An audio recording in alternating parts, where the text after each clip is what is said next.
Elizabeth over there. Elizabeth, who's sitting next to you?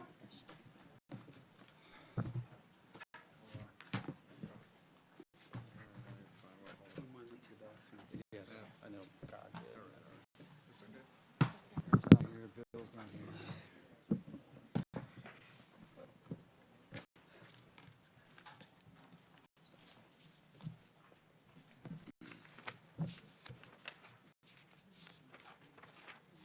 In case I have to run. There you go. Should be 5 next month. How'd that happen, John? I don't know. I don't know.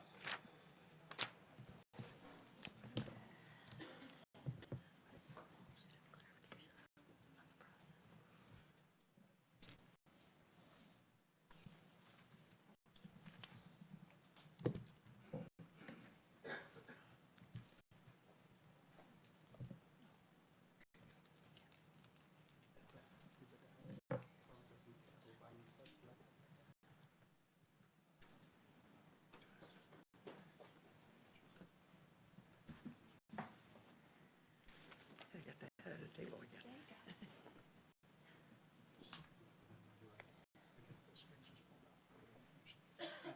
No problem. Todd was asked to go ahead and start without him. Is that okay? Sure. Okay. Good evening. I'd like to call this meeting to order. Let's start off with the Pledge of Allegiance and the flag behind me. I pledge allegiance to the flag of the United States of America and to the republic for which it stands, one nation, under God, indivisible, with liberty and justice for all. Thank you.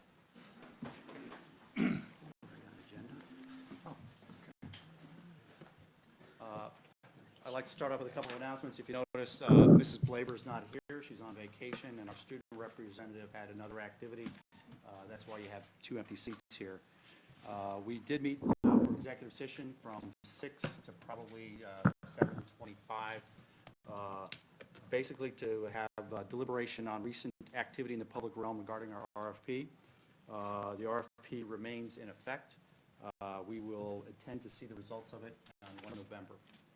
At this point, I would like to consider adopting an agenda. Any motion?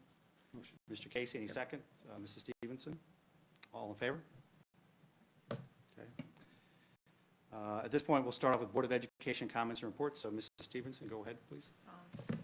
I just want to take a minute to thank the district. I know over the last couple of weeks we've had some crazy sightings and things like that, but ultimately I'm a parent on top of being a Board of Ed member, and I just want to thank the district for being on top of everything, great communication at a time when a lot of parents were nervous to send their children to school. But I know we have top-notch leaders at the helm, and I know we did a great job. So thank you, Dr. Robinson and the staff for doing that. And actually, she took my item, but no, it's teasing. No, actually, I'd like to reiterate what Mrs. Stevenson said. The quick action, the quick response, but the commitment to the safety of our students and our staff as well by district administration and other staff. Also, I really appreciate it as a fellow parent as well, Kelly, for sending out that SIS messenger about the process and how we approach these things and how we communicate with families when there are different threats or different frenzies going on through social media. So I know a lot of hours went into that, but thank you for being committed and dedicated to that. Also had the opportunity to attend the Green and White Awards ceremony, where we recognize not only academic achievement of our students, but also community service from our students. We had over 600 recipients. It was a great opportunity to highlight and to showcase all great work that our students are doing. It's a proud moment for families as well.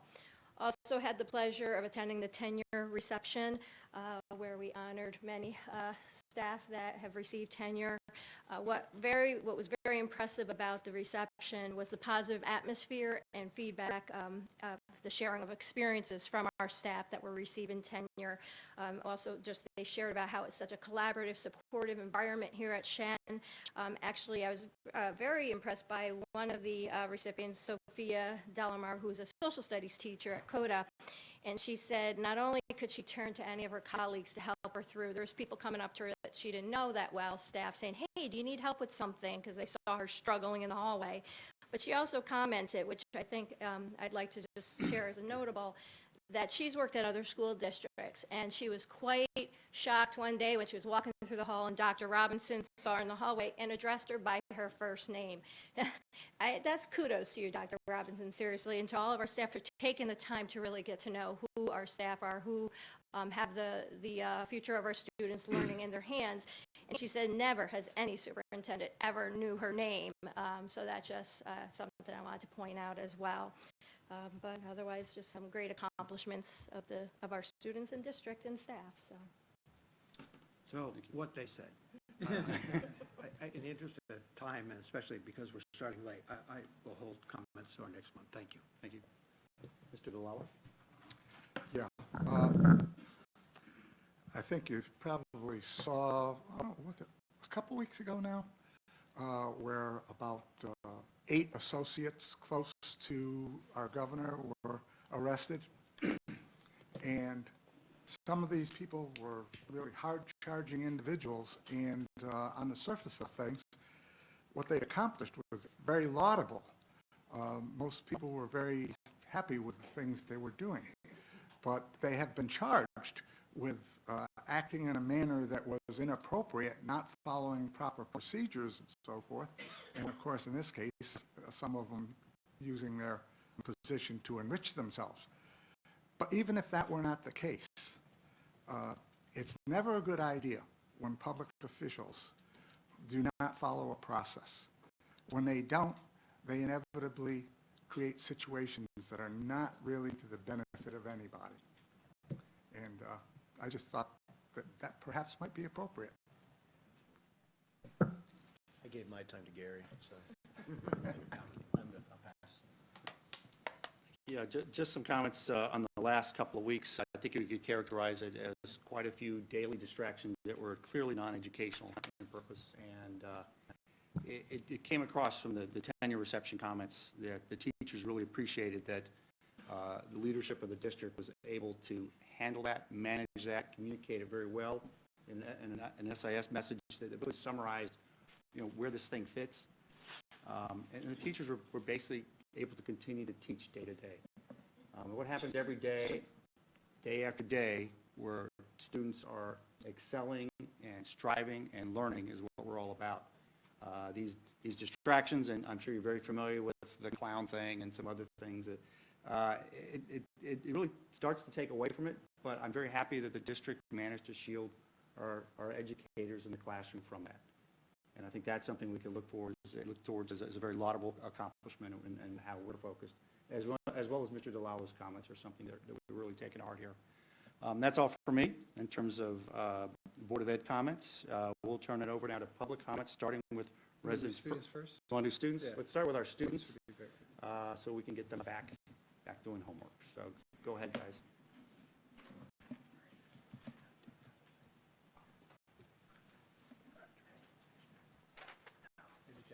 You don't have to hold it. It's All pretty right. sensitive. So we actually haven't had a Senate meeting in a while because of they're on Mondays and it's a Columbus Day, and our last week's meeting was actually canceled. So it's been a while, but I do know that the winter dance that was supposed to be scheduled this year has been canceled because we felt we weren't so sure how successful it was going to be based on last year's attendance to it. So that's been canceled. Also, they are still working the committee for the anti-bullying event, and I think they're still planning a couple speak outs, and we'll let you know the date of that when they're set. Did you win? Yes. Good. 7-2. Nice. All right. Thank you. Thank you, guys. At this time, we'd like it to open up to members of the public. So this is the opportunity to address the Board of Education. Are there any residents in attendance who would like to speak? If so, please line up right where you're at, ma'am, and others can simply line up following her. As you come up, I'll continue with the discussion on this. The board will not address specific comments, but ask for your name and address in the event follow-up is necessary. We remind residents that the public comment portion of our meeting is only one item on a long agenda. We therefore ask that each speaker be as succinct as possible and that remarks be limited to 2 or 3 minutes. We also expect that residents speak in a respectful and courteous manner so as to monitor proper civility and decorum for our students. Residents may also contact the board by email at boe@shenet.org. All questions come into the Office of Public Information Officer and are shared with the board and our superintendent as appropriate. Policy questions, concerns are typically addressed by the board president. Operational concerns, questions are typically addressed by the superintendent and/or designee. Thank you. And I'll say one thing to say. Okay, great. Okay, so you ready for me? Yes. We are ready. All righty. My name is Susan Burton, and I am here representing Friends of Clifton Park Open Space. And I'd like to speak to the board about the RFP to sell the 34 acres of land in the town center district for development. Our group has been working to encourage the school board and the town board to work together to keep this land in the public domain. We made a similar pitch to the town board last week, so we know it takes two to make a deal. So don't feel like you're singled out. Refair special. Well, various ideas have been circulated about what to do with this property as a park or even as a resource for classroom work. However, unless the town acquires it first, then it will be lost forever for any civic purpose. So our goal is to keep this parcel in the public domain now, before it's too late. And we strongly believe that there's a great value to the community, to the school, and to the students for keeping this parcel in public use. Its proximity with other public facilities like the YMCA, the library, the school campus itself, Collins Park, etc., makes it a natural fit for public use, as much as it argues against the encroachment of more shops and hotels and commercial exposure of this zone so close to our students. As the town center itself becomes more dense, then open space becomes more valuable, both to the commercial value of businesses already there, as well as to residential property values across the town, and of course, as a walkable retreat for everyone, for students, for citizens, and for our visitors as well. Existing land in the town center will inevitably become more valuable and produce more tax revenue for both the town and the schools if there is a preserved parkland nearby. And while the tax base is important for a community, so is the quality of life there. But tonight, we wanted to recount some of the results of our efforts included in the package that I passed around to all of you. And these include letters to the editor, newspaper coverage in all the papers in the area. We've even had a radio interview on WGY Talk Radio. And we've also been circulating a petition, and those petition signatures are there. There's paper signatures as well as from our electronic version. And we have well over 800 signatures so far, and that continues to grow. However, most moving are the comments left on the electronic petition site. And I would urge you to read these. They come from newcomers, they come from long-term residents, they come from people who grew up here and moved away and are still interested, lots of residents of both the town and the school district. And they talk about many recurring sentiments. Do it now, do it before it's too late, do it because once it's gone forever, do it because now is the right time, do it because it's the right thing to do. Do it so we can have a central green space, a heart for our town. Do not turn us into another Wolf Road.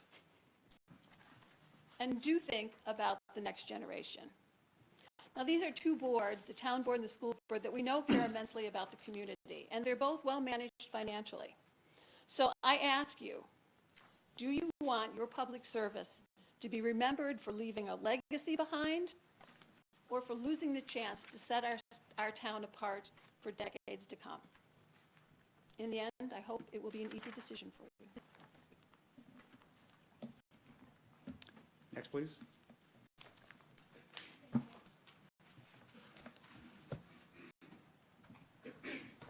Good evening, Board.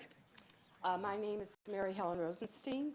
I am a longtime resident of Clifton Park, and I'm here to reiterate some of the same points that Susan just made about preserving the 34-acre green space that we have. My husband and I are hopeful that the school would sell it to the town.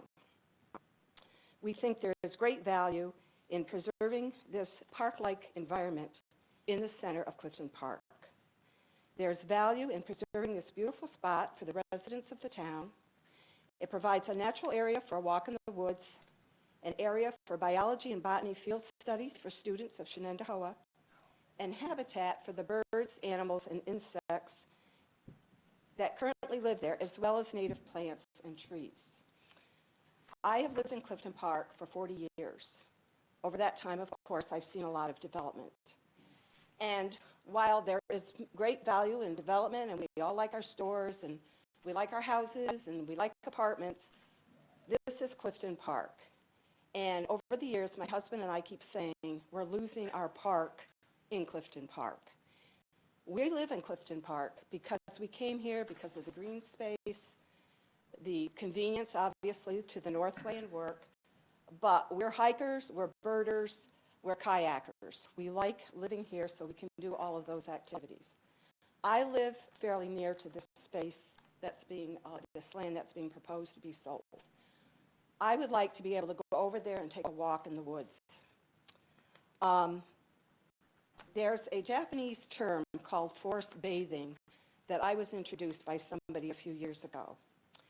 And the concept of forest bathing is that if a person simply visits a natural area and walks in a relaxed way, there are calming, rejuvenating, and restorative benefits to be achieved. And somebody just told me that this concept, I think, was in a current or a recent issue of Time magazine. I've not read that myself yet. The other thing I want to say is we don't want to be another Wolf Road, we don't want to be another Latham, and we don't want to be another Malta Route 9, where you go down the road and now you can spit out the window and hit the buildings on the side of the road. I don't know if you've been up to Route 9 lately, Malta. I can't believe they built buildings so close to the road with no green space. The last thing I'd like to say is my husband and I have paid school taxes for 40 years. We've always voted yes for the school budget. We're big supporters of education. And we would hope that the board would see value in being supportive now of the perspectives that have been expressed by the community of Clifton Park about preserving this as green space, keeping it, even though we might do some walkways and fields or whatever else the town has in mind, but keeping it pretty much still a somewhat natural area and green space.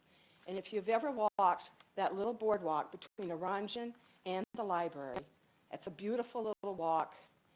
You go through the woods, it's peaceful, it's quiet, you hear the birds, you hear the gurgling of the stream. We would like to see that preserved here in the heart of Clifton Park. Thank you for considering my ideas. You're welcome.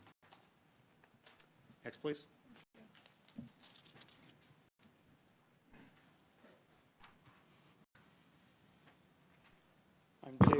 I'm Dave Connolly from Clifton Knolls. I could walk here in about 5 minutes. And I'm here to say I'm in support of keeping the land as parkland. And I have heard from the board on one occasion in the distant past that they have a fiduciary responsibility to sell the land if they decided to sell the land for the highest amount of money that they could get. And if that's the case, and I may say some things that betray my ignorance, but there may be others like me that are equally ignorant, and if my assumption is incorrect, I would hope you would publish something about why this assumption is incorrect. But I assume that you, as the board, report to the public, and therefore I make the following suggestion. Have a referendum among your employers, asking if it would be okay to sell the land for less money than you might be able to get from a developer. And that way, presumably, you would be covered if there's some legal requirement that you take the highest price, that presumably if the majority of voters said, that's okay, you can take a lower price, you're covered.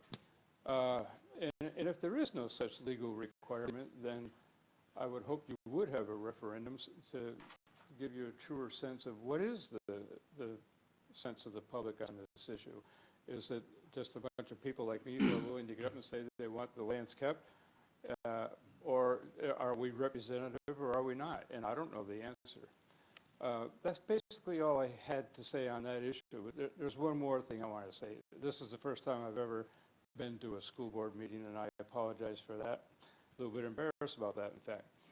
And what I want to say is that I want to thank each and every one of you for doing this work at no pay and frequently taking a lot of guff from a lot of people and putting in untold hours past midnight, meeting after meeting, and then running for re-election. Why?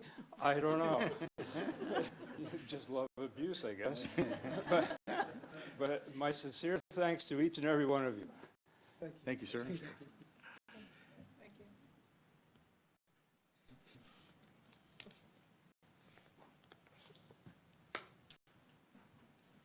Good evening. I'm Joe Nile, and I live at 8 Wall Street here in Clifton Park.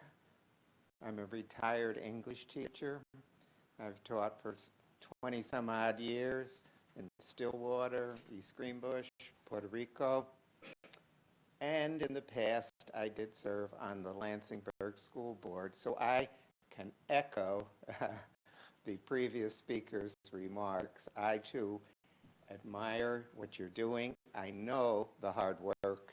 I know you have hard decisions to make. It isn't an easy job, and so much responsibility, and that you volunteer for it and seek it is more than admirable. So I'm here to talk about your decision, and you will be making, of course, a decision that will have a significant impact on our community and our school district for generations to come. And of course, I'm referring to the 34 acres of mature forest presently owned by the school district that is up for bid. Now, a public body such as yours is elected, as the previous speaker mentioned, by the taxpayers. But with the anticipation, we elect you with the anticipation we can trust you to make good decisions, and you have made good decisions. Look at this beautiful school district. About their children and the environment they grow up in. It isn't often that a school board has such an opportunity to stamp that environment so decisively as you do now. Don't miss or misuse your opportunity. As an elected board, show that you too can have a vision of what is best for the future of our children and the community. Assert forcefully that you are a concerned and beneficent member of Clifton Park community. That education, assert that education extends beyond school walls. We know it does. Children learn 24/7, even when they're sleeping. And includes values such as community welfare. If you decide to sell to a commercial developer, we will see more concentrated traffic, more macadam parking lots, more malls, perhaps more apartments and hotels. We will not see what we need so desperately in downtown Clifton Park, a natural green space for the community to come together and enjoy family and community activities with amenities like nature trails, bike paths, benches, picnic tables, playgrounds, perhaps an outdoor amphitheater. Amenities that will greatly enhance the livability and the enjoyment of our town. And your decision will determine that future. The community, through hundreds of signatures on paper and on online petitions, on letters to editors of local newspapers, as Susan pointed out, and the Gazette, have overwhelmingly overwhelmingly. You take a referendum any day you want, you will get response overwhelming. Told you they want this green space for public use. The Times Union and the Gazette have written excellent editorials strongly supporting a Central Park. And we, the members of Friends of Clifton Park Open Space, urge you to work with the town supervisor and the town board to come to a balanced and thoughtful agreement on a price that reflects the best interests and values of the school district, our town community, and our town's future generations. We urge you to keep the 34 acres in the public domain as a future legacy. Look into your hearts. What future do you want for yourselves and your children? Make the right decision. Thank you. Thank you. You can pass these down. Next speaker, please.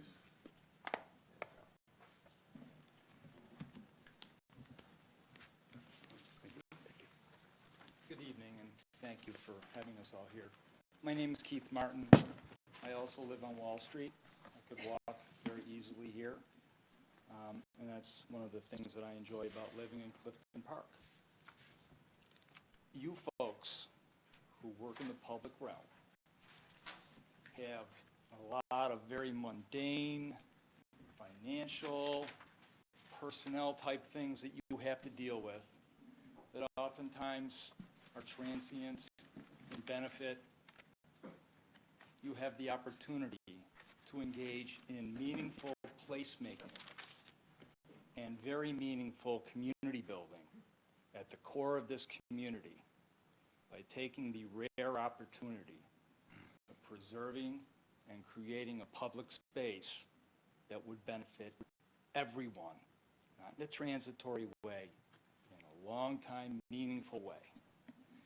That would end my verbal comments, but I do have a written comment and a request for something, and I would like to know who I should give it to.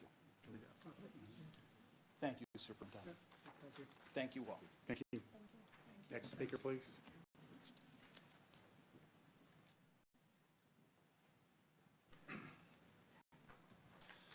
Good evening. My name is William Connor. I live at 17 Vista Court in Clifton Park, and I just wanted to share a few of the comments that are buried within the thick packet that Susan Burton distributed before, because I think they're particularly appropriate to this discussion. And I've edited them down to stay within my 3 minutes here. It's from Ballston Lake. We need more places, especially in the center of town, for our children and town families to play and hang out safely. It will be in the heart of the town and will allow children and families to be outside and walk to the things in the center of town safely. From Ballston Spa. I'm signing because I am a teacher at Shen, and I know my students would benefit from a beautiful park like this. From Ballston Lake, a beautiful park would be a benefit to all. From Malta, there is so much building going on in Clifton Park, Half Moon, Malta. With the landscape of this area being cut smaller and smaller, it would be in the best interest of future generations to have an area of this size to be left preserved. I'm signing this petition because I believe the preservation of this land for non-commercial purposes in the center of Clifton Park makes a tremendous amount of sense. Permitting the town to purchase the property for a reasonable agreed-upon price would allow for the creation of a much-needed central park type area which could be used for various recreation, community enhancement, and performance space projects. Keeping this wonderful natural resource within the public domain is in the best interests of the school, the town, and the citizens of southern Saratoga County. Once this land is developed, it is gone. I urge the school board to give some thought to what's in the best interest for the long-term good of our community. I used to walk on these trails in middle school and high school all the time. I also used to run on them when I ran cross country. They are awesome, and I'd hate to see them go to businesses such as chain restaurants or coffee shops. Another comment, public domain is sometimes more important than more housing or stores. I want this land to be developed. I do not want this land to be developed, excuse me, so close to the school. Could the district and the town please play nice and allow Clifton Park to keep as many trees as possible? No longer a newcomer, after 16 years of life in Clifton Park, it's my home. The town needs to keep it green. Another comment, I am a city planner, and this is a great location for a central park for Clifton Park. Space like this is rarely available. From Rexford, Shen and the town of Clifton Park should come together in order for this pristine piece of land to become usable park space for all to enjoy. Taxpayers bought this land, some of us paying over generations. We should decide what's done with it. From Ballston Lake, I used to walk the trails almost every day after school in the summer, and it would be a real shame if future students couldn't do the same. From Half Moon, these views are consistent with recommendations made by the Half Moon Zoning Review Committee. I would just like to add a quick comment here. I am Shenendehowa class of 79. My wife is class of 79. My brother's class of 81. I have 3 daughters, class of 05, 08, and 13. And reflecting on all the dynamics that are going on here, I think Shenendehowa is a place where people are challenged to do things every day that they haven't done before. That's how people grow. And so I think this is an instance where we are being challenged to do something that's not easy and that takes some extra effort and some courage to do something that hasn't been done before. So I think the task in front of us here is something where we need to do the right thing. A fair price should be negotiated between the town and the school, and the land should be kept in the public domain without unduly penalizing the taxpayers of Clifton Park. You know, it's not going to be easy, but as Teddy Roosevelt said, nothing worth having was ever achieved without effort. So I encourage you to do the right thing. Thank you. Thank you. Next speaker, please.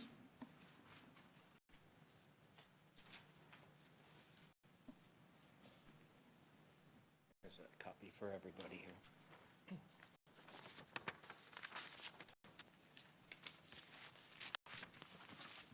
I'll start in while you're passing around a copy of what I'm going to say.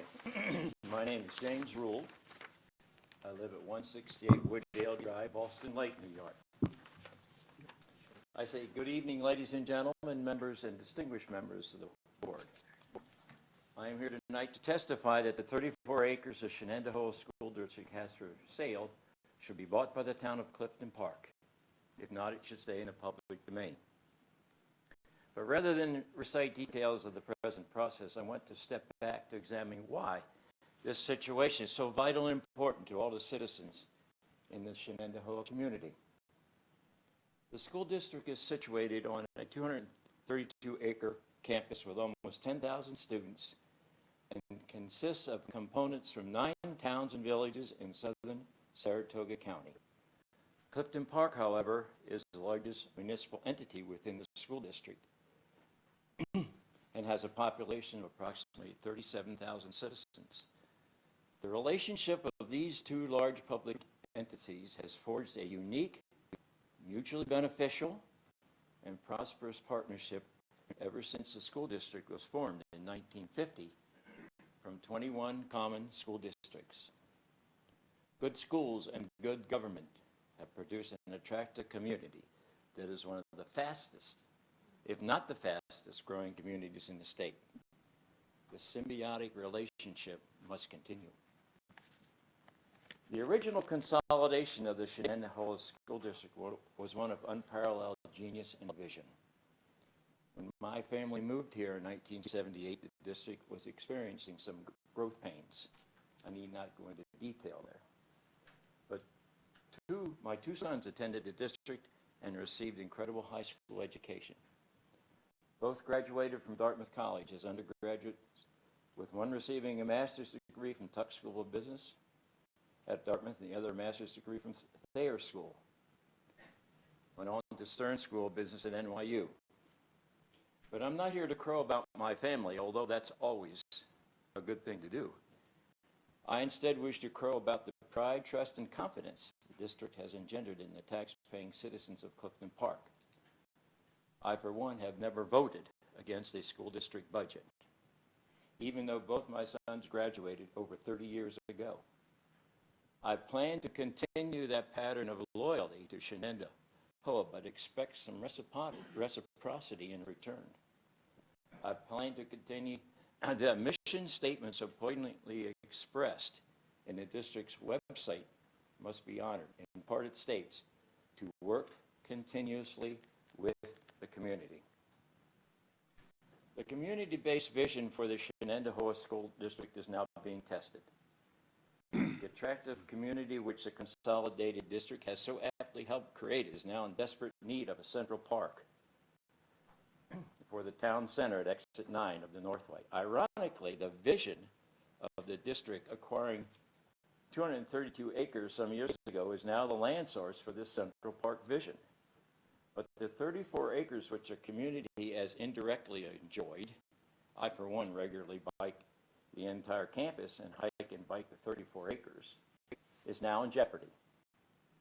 At this point, it is fruitless and even divisive to play the blame game. A larger vision of the community good must be adopted by both the Shenendehowa School Board and the Town Board to work together to keep this acreage in public domain. Anything less is an abrogation of the public vision and responsibility which good schools and good government has so far produced for the citizens of this thriving southern Saratoga County region. To all of you on this school board, which now manages this gem of a school district, do not lose this 34 acres, this diamond in the rough, to the private sector. It could tarnish the district's gem like luster. Thank you, please. Thank you. Thank you. Next speaker, please. Thank you.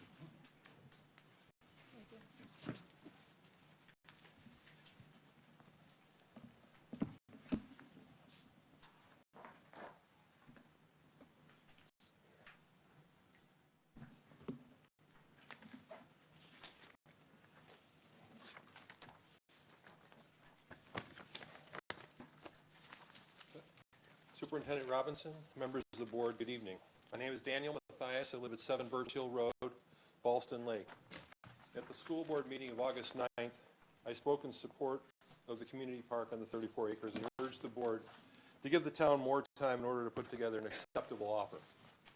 I appreciate that the board extended the RFP to October 31st. Tonight, I'd like to encourage the board to evaluate the proposal responses that you will soon receive in terms of the value, the overall value to the community. I was pleased that the board stated at the August 9th meeting that the bid is not necessarily awarded to the highest bidder. In fact, education law allows the Board of Education of any school district to convey to a public corporation such as the town a school site that is no longer needed for no charge or at a price determined by the board, as long as the real estate is to be used for a public purpose. However, the RFP states the primary objective of the district is to sell the subject parcel for the highest dollar amount in order to generate funds that will be used for the benefit of the Shenendehowa School District. If a proposal has other facts or proposals it believes relevant to the district's consideration of its bid, it may set them forth in the bid form. Taken literally, a commercial bidder will almost always trump a public bidder. Hence, the critical issue for this transaction is how will the school district evaluate the value of the commercial bids versus the value the park would provide for the community. I'd like to offer some examples of factors that should be considered on the community side of the ledger. It's well established by the courts and by the Commissioner of Education that the school board can consider factors other than price in making its decision on how to dispose of school-owned real estate. The school board has the right to select that sale which, in its judgment, will best serve the interests of the community. That's from matter of Ross versus Wilson.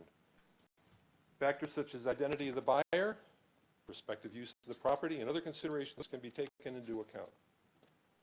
In making its decision on the sale of the property, I'd like to ask the board to consider the value of a public park to this community, in addition to the price offered. In 2003, the Trust for Public Lands Center for Park Excellence gathered 24 experts for a colloquium to analyze how park systems economically benefit communities. These experts identified seven major attributes of park systems that provide measurable economic value. These attributes are property value, tourism, direct use, health, community cohesion, clean water, and clean air. While it's impractical to discuss those in detail at this time, I'd urge the board's evaluation team to consider the following. How will the property values increase due to the proximity of this proposed park? And of course, the associated property tax values. Because tourists visit communities due to their attractions, how will increased tourism due to a park impact the collective wealth of residents through the enhanced economic vitality and tourism revenue? What are the health benefits due to the beneficial aspects of exercise available to adults and children in this park? How can this park increase the cohesion of our community and improve its livability? For example, what are the synergy opportunities with the library, the YMCA, and the school district itself? And lastly, what are the cultural and educational benefits of a forested park adjacent to our school campus? There are other positive aspects that were identified by this study, and I'm going to provide a copy to the board tonight. I'd also like you to consider the true impact of the tax consequences of the sale of this land.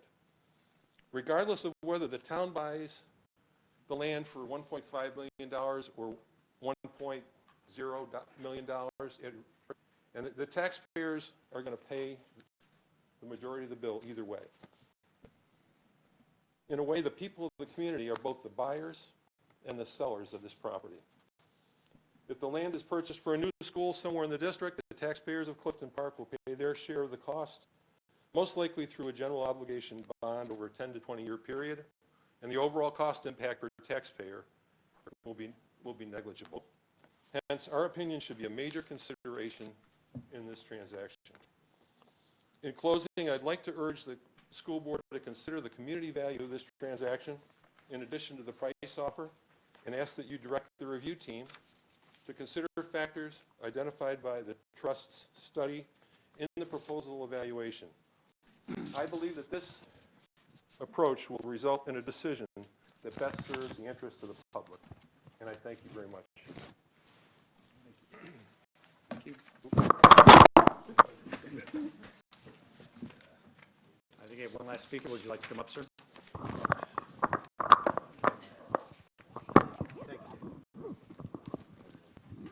We have one more. Is anybody else going to speak after Mr. Berlin? Thank you, sir. Okay, thank you. Go ahead, sir. Thank you. Good evening, everyone, and good evening to you all.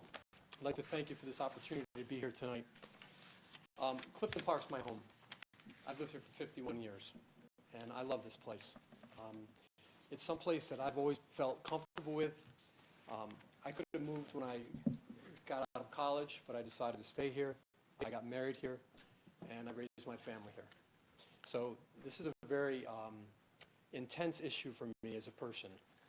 This property seems like it's just a piece of land, and to me it's not. It's part of what makes Clifton Park Clifton Park.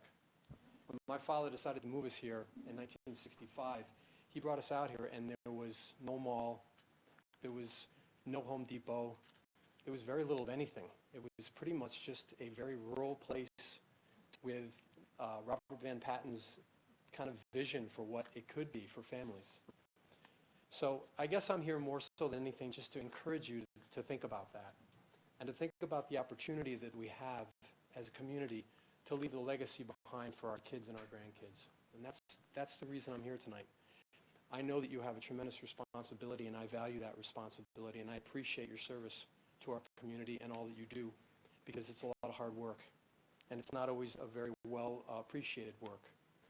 But I want you to know that I am here to say that I think this would be a tremendous benefit for our town. This would be something that we can look back on and say, we did it.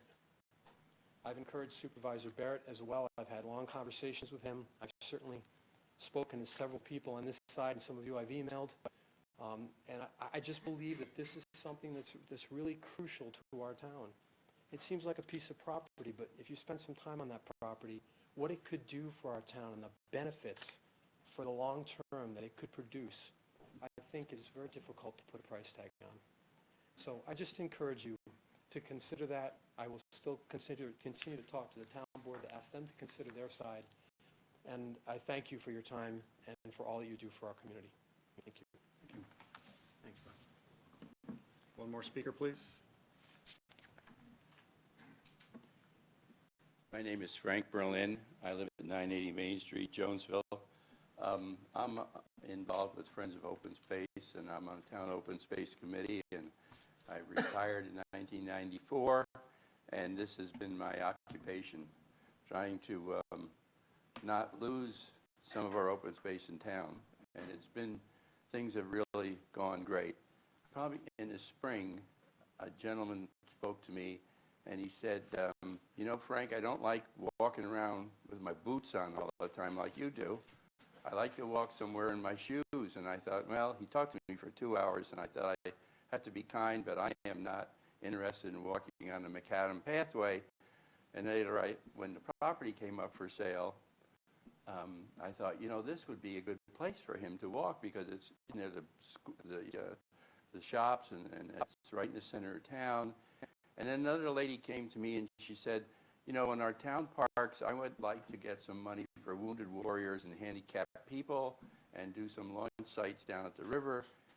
And some of our areas are very difficult to do that. And then I thought about this property, came up for sale, and I thought, oh, darn it. And we had one bid, and it was $1.7 million, I guess. And that gentleman withdrew the bid. And so I thought, you know, that's like an omen. That's a restart. You know, it's like, wow, we have an opportunity now. And I thought the town probably thought of selling it commercially, get a good buck for it, but didn't hear from us.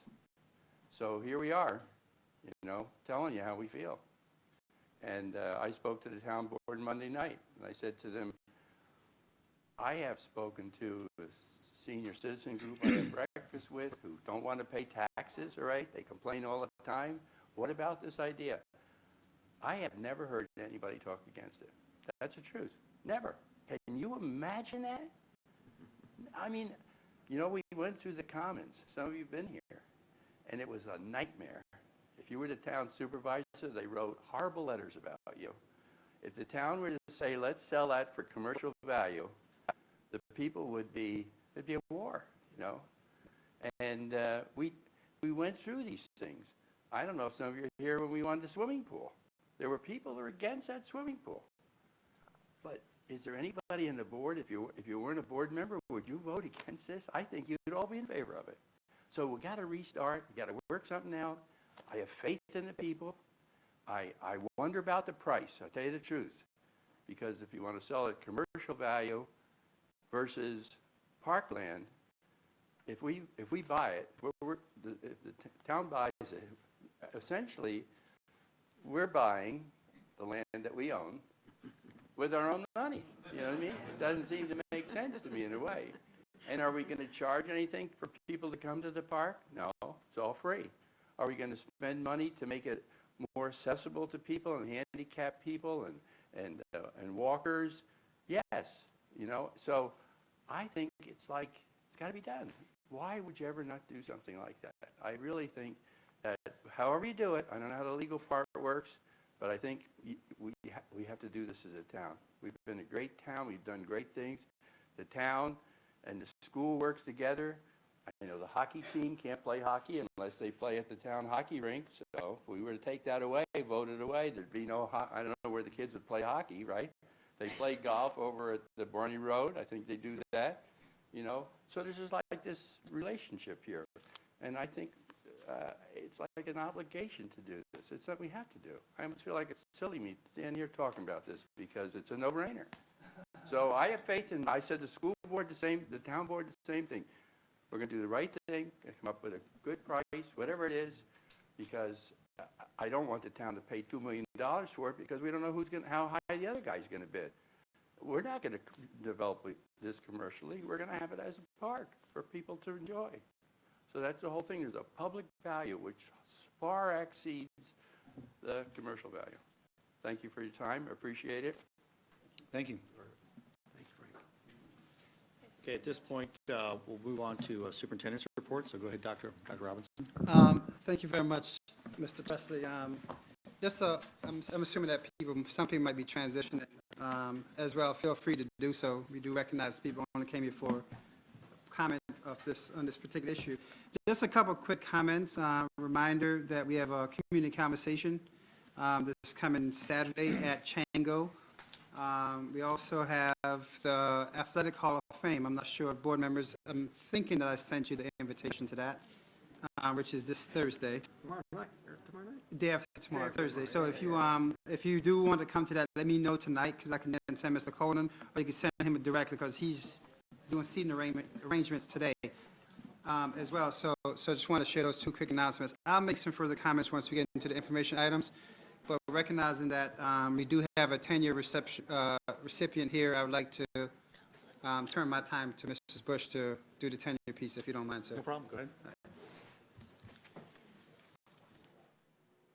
Thank you. At this point, I would like to recommend Mrs. Chloe Priester Frazier. She got married on me. For tenure.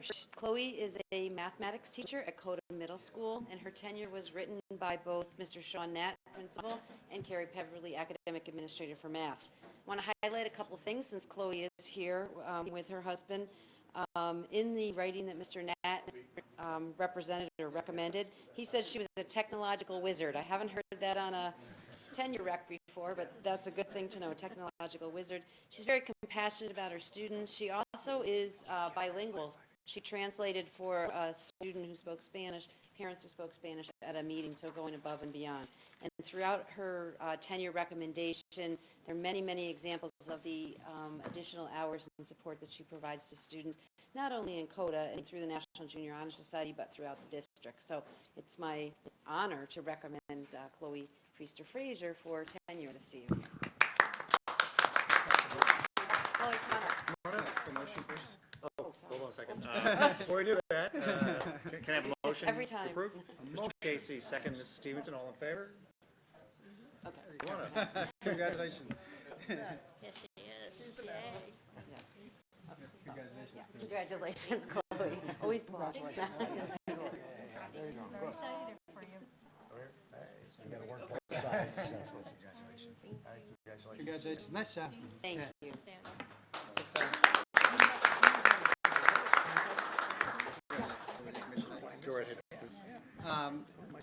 Thank you very much, Joe, for doing that. So just a couple quick updates before we bring our auditors forward.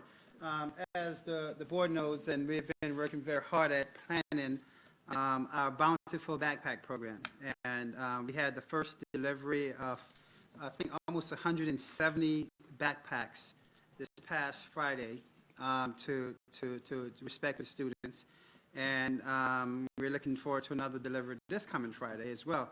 And so I just wanted to bring the board that piece of information. But again, I also want to say, even though she's not here, kudos to Beth Miles, who's one of our parents in this community. She has been such a tremendous asset with this. In fact, she was here yesterday with a bunch of folks when school was closed to make sure that the packs are ready. She's going to be here tomorrow, even though students won't be here because of the Jewish holidays. So I say that because oftentimes we have people in the community do wonderful things that go unrecognized, and I certainly want to do so. And also to encourage our community as well. Mrs. DeVisciani kind of has the sign on our notice that we are truly want people to contribute to this backpack program. It's confidential to the students who are receiving it, but we can't do it without the funds. It's not something that we have mechanism to gather funds, and all the funds are donated directly to the regional food pantry. They don't come to the school district. They could go directly to the regional food pantry. So I want to provide the board with an update on that because it's been a wonderful addition to our school community. As Mrs. Wetmore comes forward, this has been a typical process, and we have our independent auditors, and they'll come and tell us there's some things that we do right, and we do a lot of things right, and there's some things that we could be better at. So, Mrs. Wetmore? Yes, I wanted to introduce Mr. Jim Cusack. He's our independent auditor and just completed the audit report for the 15-16 year. Okay, thank you very much. Yes, the audit is completed, ready to go to the State Education Department and the Controller's Office. The document that you see is an 88-page document. I know in the past I've referred to the most important part of the document is the first 14 pages, management's discussion and analysis. Your financial department does an excellent job. One of the very few school districts that we work with that prepares this document start to finish. We audit the statements, we audit the records, but they do a very good job preparing this information and having the records available for our audit. We spend generally 2.5 to 3 weeks in the field. We test various control systems. We have a very lengthy list of items that we ask for and we look at, a number of transactions throughout the year. And I'm pleased to report that once again this year we have unmodified reports, which is the highest level of assurance on all your activities. That's the main financial statements, the club accounts, your federal programs. We did issue a small management letter that had very few housekeeping comments. They've already come back with a corrective action plan for those 5 or 6 items, which is a very good thing. And from year to year, we will come up with certain things that we find as we scrub through your records. So I'll be very brief. We met last week or 2 weeks ago with the audit committee and went through all this detail, and I know it's going to be a late night, so I'll be very brief. As I mentioned, the first 14 pages are very important. If you read nothing else but that, that'll give you a real good summary of how the district operated this year and some things to think about for the future. These financial statements now, after a GASB came out years ago, are under 2 accounting methods. Your traditional governmental fund method, and then now an entity-wide or full accrual method. And just to highlight, if you looked at page 20, that would give you the major components of the differences between the governmental funds balance sheets and the statement of net position. And for the income side or expense side, if you look at page 22, that gives you the differences. So you'll see things like your fixed assets come on the one set of books, your long-term debt, but you still operate on an annual basis, the main fund, the general fund, and that operated very well this year. Revenues exceeded budget by, I believe it was $428,000. Expenditures came in about $5.1 million less than budget. And given those things, you were able to do a couple really good things. You were able to pay down your short-term bus bans, and you were able to start funding a capital reserve so that you would be able to seed more projects and not borrow for those projects. We had no material weaknesses, no reportable conditions or significant findings. Everything was done very well this year. The balance of the financial statements you're going to see have on pages 63 and 64 all the different other funds other than the general fund.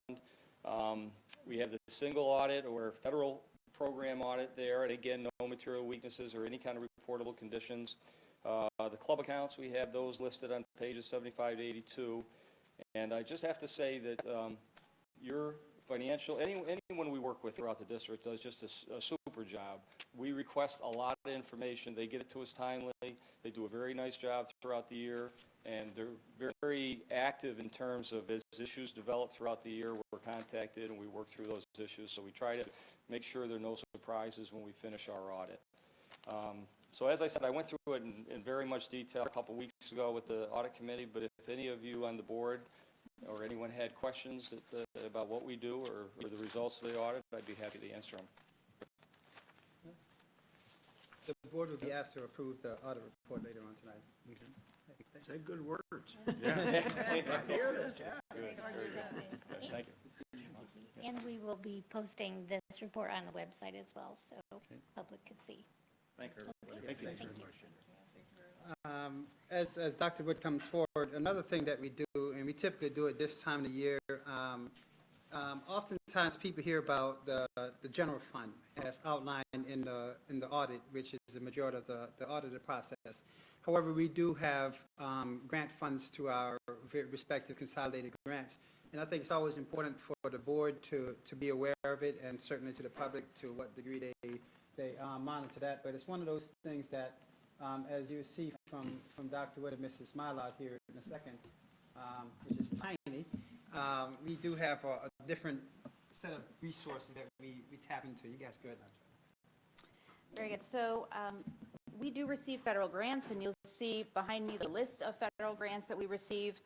You'll also note that there is some variability grant to grant in terms of the allocation annually, but overall for this school year, our federal grants represent in total 1.58% of the budget, which is it's an important allocation received every year that we use in many different ways per the outline of the grant to offset costs of the district primarily, and if you were to ask what the largest share of this goes to, it would be comparable to the other expenditures in the district, which is for staffing to support the needs of students in these various areas.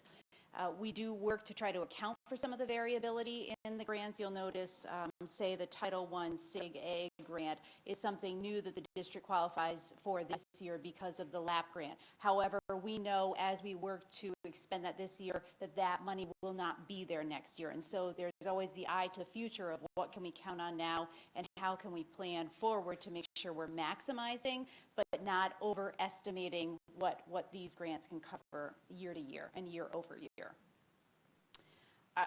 I won't walk through each of the grants unless you have specific questions about them, but we did want to provide you with an overview of the relative importance of each of these areas to really the operation of the school district, knowing that these grants enable us to do a lot of good work on behalf of a lot of students with different needs. And it isn't just about the students, too. If you look at even the professional development, we are able to provide professional developers as a result of our professional development grants and meet the needs of many of our special needs students. Any questions? Are there any requirements that sort of get hidden in here that sort of become strings that we're sort of stuck with, or are they pretty much open type grants? They are absolutely laden with provision. Yeah, each only grant, specific use. very, very specific. Okay, but it basically has to go to support a part of the budget specifically, but are there any things that come down from the federal government that say you have to do things this way? Well, I mean, they wouldn't necessarily support a part of the budget. They come with very clear stipulation as to how those funds can be expended. Okay. And I mean, special education, for instance, there's two very distinct special education grants that we can't commingle funds, and the title grants we can't commingle funds. It's specific for those defined purposes, which are consistent with program that we. So in other words, if all these grants go away, we would still have to try to find some way to provide these programs. So, and that's a part of the design. That's what they call them entitlement, because sometimes people feel as if they're there forever. Because in law, these are laws, legislation say that we shall support certain things. The big issue we always debate is to what degree they're going to support it.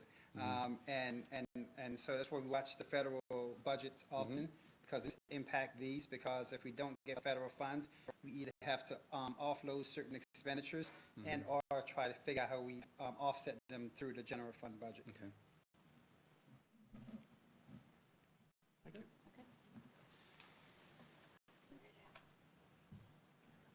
I'm not sure, Mr. Presley, if you want to, the other items, the claims audit report and other items were just more as informational, since the audit committee met, and I'm not sure if you had any comments on that or not. No, I'm now part of the audit committee. I was very pleased after my first meeting, just the level of candor, the level of discussion, and just the quality of work being done. And I thought that it's very rare that you hear that this is just a very quiet meeting. It's things just kind of are naturally progressing well, high level of candor, high level of accountability, and just whatever seems to be coming forward are relatively minor/housekeeping type issues. That's not to say that, the challenge is not there to address them. I think that the district will figure that out pretty quickly. But does anybody have any desire to go through items D and E, the actual reports and the minutes of the audit committee meeting? Any desire? Okay, we can move past that then. Let's go to Mrs. Carmen with policies and regulations, please.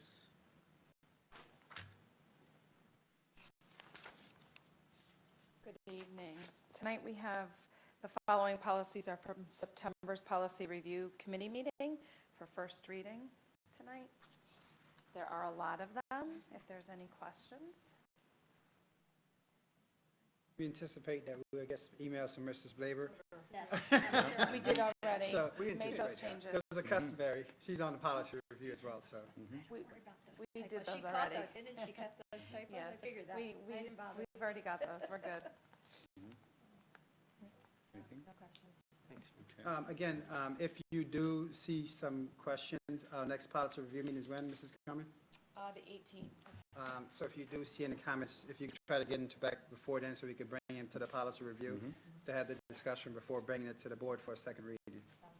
Appreciate it very much. Thank you. And at this point, let's go to consent items. May I have a motion to bring forward the treasurer's report? Mrs. Rajat, second. Mr. Casey, any comments, discussion? Okay, all in favor? Okay. And the next one is minutes. Let's do them separately. Let's go, a motion to bring forward minutes of September 13th. Mr. Casey, Mrs. Stevenson, any comments or questions? I think, is it that one that I didn't write the notes, the one that I missed, I'll abstain myself from. I don't have it in front of me. I left my notes, the one meeting I was absent from. So members present, you were present. It was the next one, that's what I thought. Okay. 27, very good. So, any other comments or questions? Okay, all in favor? Okay, and let's go to September 27th. Motion to bring this one to the floor. Mrs. Rajat, Mrs. Stevenson, any comments or questions? All in favor? Mr. Gilbert's going to abstain. And one abstain from Mr. Gilbert. Next one is the action items, business items. Adoption of the external audit report, which was presented to us. Motion to bring to the floor. Mr. Gilbert. Mr. Casey, second. Any comments or questions? Okay, all in favor? Next one is a bid on copy paper loader rental. Motion to bring this one to the floor. Mr. Casey, Mrs. Rajat, any comments, questions? All in favor? And then a municipal cooperative agreement, recap tires and tire-related services. Motion to bring to the floor. Mrs. Stevenson, Mr. Gilbert, any comments? Okay, all in favor? The next one, with gratitude, we have a donation from an organization called the Denver Foundation to contribute to Karen's Kids. So this is something from outside our state, actually from Colorado. I thought it was very interesting that someone is bringing this forward because of the work we do here. I think it's one of the advantages of the web. People can find things out and identify a worthy cause. Motion to bring this one forward. Mrs. Stevenson, second Mrs. Rajat. Any comments? Can I just want to mention one thing? The funds here will go with additional funds to help support the backpack initiative as well. Okay. So this is, I just want to make sure, and we'll be sending a correspondence, Mrs. Wetmore will be sending a correspondence back to the Howell family, I think that was the name, that generated this particular donation. And this is just the last in a long line of donations they have made in Karen's name to the district over a number of years and been very consistent. And sometimes folks start with good intentions and things happen over time. This has been among the most consistent donors from outside. Okay. All in favor? As Mary would say, With gratitude? Thank you. Yes, with gratitude, yeah. And the next one is scholarships and local grant donations. Motion, Mrs. Rajat. Second, Mr. Gilbert. Any comments or questions? With gratitude. With gratitude, okay. All in favor? With gratitude to scholarships and local grant donations. And now we'll move on to special education placements with Mrs. Mylod. Yes, any questions regarding the recommendations for this month? Motion to bring this forward, Mrs. Rajat, second. Mr. Casey, any comments? Okay, all in favor? Thank you. And move on to personnel, approval of staffing recommendations, administrator recertification resolution. Mrs. Bush. Okay. There are no retirements on this staffing agenda. We already talked about Chloe Priester's tenured. We do have the resolution for certifying the lead evaluators, which are all our administrators, through the TeachGate program that we use for our APPR. Okay. A motion to bring this one up. Mr. Zavala, second. Mr. Casey, comments or questions? Okay, all in favor? And we have something on the agenda for other, before, and I'm not sure what that is, but if no one can bring that forward, then we'll move on to public comments. This is the time for anybody in the public who wants to bring forward additional public comments. I don't see anybody coming up. And now I'd like to go to item 10, policy review update, and turn over to our Vice President to discuss this. So as we did last month, I just want to make sure that everybody's aware of the upcoming policy reviews. You saw there was about 872 million that we just went through. But this is important just to make sure everybody is aware. And as we have the process, it goes to the committee, then it comes to the board for first reading, and so on and so forth. So today we had the first reading on all of those. The next policy review meeting, they will start reviewing community relations, a general title of students, which covers a whole bunch of student-related, and then a large group of student progress. So they'll go through all of those on the 11th of October, and then at our next business meeting, which is November 8th. Actually, the 18th of October, the date's been changed. Oh, okay. So they will go through that on the 18th, and then in our November 8th business meeting, we'll have our first reading of those. So again, you can see the progress there. And I believe this is online, where, is it linked online? Well, yes, it is. Okay. And it changes, so. Correct. Because of modification, but. So we'll continue to update on that. Okay. And barring any other comments or questions, let's move on to an adjournment. Before we do that, we'd like to go through the schedule for our Tuesday, October 25th. Things we're planning to present, tax cap plan for 2017-2018, veterans of tax exemption overview, and a discussion on summer curriculum camps and program highlights. That takes us through October 25th, and then shortly thereafter, there is the New York State School Board Convention, which we're all, I think all of us are participating in to some extent. That being the case, that's our future plans. Any other thoughts? If not, let's adjourn the meeting. Thank you very much. Motion to Mr. Casey, Mrs. Rajat, second. All in favor? Thank you. Unanimous. Thank you. Thank you. Thank you.